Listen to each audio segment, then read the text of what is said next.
Assalamualaikum warahmatullahi wabarakatuh. Selamat pagi dan selamat sejahtera. Saya calon pemimpin murid Malaysia dari sekolah SMK Sungai Layar yang bernama Nur Alisa Kaisara binti Muhammad Zulkifli. Kod sekolah KEA 3113.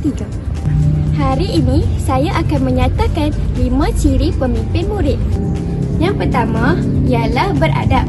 Murid yang mempunyai akhlak mulia, bersopan santun, menghormati orang lain serta mengamalkan nilai moral dan etika yang baik.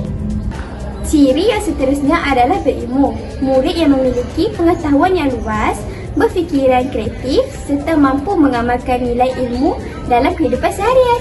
Selain itu, berkemahiran. Murid yang mampu menguasai kemahiran teknikal seperti komunikasi dan penyelesaian masalah.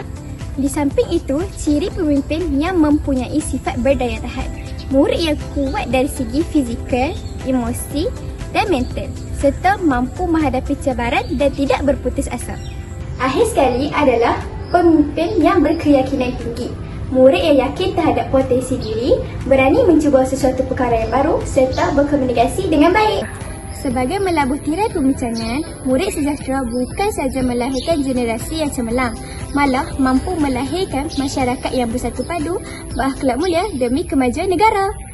Sekian, terima kasih daripada saya, calon pemimpin Malaysia dari sekolah SMK Sungai Layar.